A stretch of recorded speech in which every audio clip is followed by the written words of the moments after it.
ডিসেম্বরের শুরুতে ঢাকায় নির্ধারিত আসন্ন বাংলাদেশ ভারত পররাষ্ট্র দপ্তর আলোচনা বা এফওসির সময় বাংলাদেশ ক্ষমতাচ্যুত প্রধানমন্ত্রী শেখ হাসিনার প্রত্যাপনের বিষয়ে আলোচনা হতে পারে। পররাষ্ট্র মন্ত্রণালয় সাপ্তাহিক সংবাদ সম্মেলনে বৃহস্পতিবার মুখপাত্র তৌফিক হাসান বলেন, বিষয়টি নিয়ে আলোচনার সুযোগ রয়েছে। ছাত্র জনতার প্রবল আন্দোলনের মধ্যে শেখ হাসিনা 5 আগস্ট প্রধানমন্ত্রী পদ ছেড়ে ভারতে গিয়ে আশ্রয় নেন। সেই থেকে প্রতিবেশী দেশটিতে আছেন ক্ষমতাচ্যুত সাবেক প্রধানমন্ত্রী। জুলাই আগস্টের অভ্যুত্থানের সময় গণহত্যা সংক্রান্ত অভিযোগে আন্তর্জাতিক অপরাধ ট্রাইব্যুনাল শেখ হাসিনা বিচারে মুখোমুখি হতে যাচ্ছে। মুখপাত্র হাসান বলেন, শেখ হাসিনার প্রত্যর্পণ প্রক্রিয়া শুরু করার জন্য পররাষ্ট্র মন্ত্রণালয় এখনো কোনো আনুষ্ঠানিক নির্দেশনা পায়নি।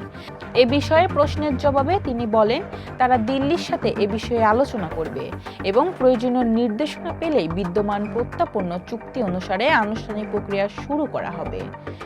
দুদেশের মধ্যে স্বাক্ষরিত চুক্তি ও সমঝোতা স্মারক পর্যালোচনার বিষয়ে হাসান বলেন, এই চুক্তিগুলো বাংলাদেশের বিভিন্ন মন্ত্রণালয়ের এখতিয়ারভুক্ত।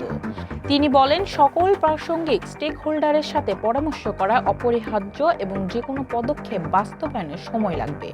ভারতীয় ভিসা সংক্রান্ত প্রশ্নের জবাবে হাসান বলেন, ভারতীয় ভিসা কেন্দ্রে চালু রয়েছে, কিন্তু বর্তমানে মেডিকেল ও স্টুডেন্ট ভিসা আবেদনকে অগ্রাধিকার দেওয়া হচ্ছে। পররাষ্ট্র মন্ত্রণালয়ের মুখপাত্র বাংলাদেশের বিরুদ্ধে কিছু ভারতীয় মিডিয়ায় নেতিবাচক প্রচারণার বিষয়টিও উল্লেখ করেন। বলেন, বিষয়টি ঢাকার ভারতীয় হাইকমিশনের নজরে আনা হয়েছে এবং ভারতীয় কর্তৃপক্ষকে জানানো হয়েছে যে দুই দেশের পারস্পরিক সম্পর্কের প্রেক্ষাপটে এই ধরনের প্রচারণা অনাকাঙ্ক্ষিত। ঢাকা ও পাকিস্তানের করাচির মধ্যে সরাসরি বিমান চলাচলের বিষয়ে হাসান সংবাদ মাধ্যমকে জানান, পাকিস্তান বিমান চলাচল পুনরায় চালু করার জন্য একটি অনুরোধ জানানো হয়েছে।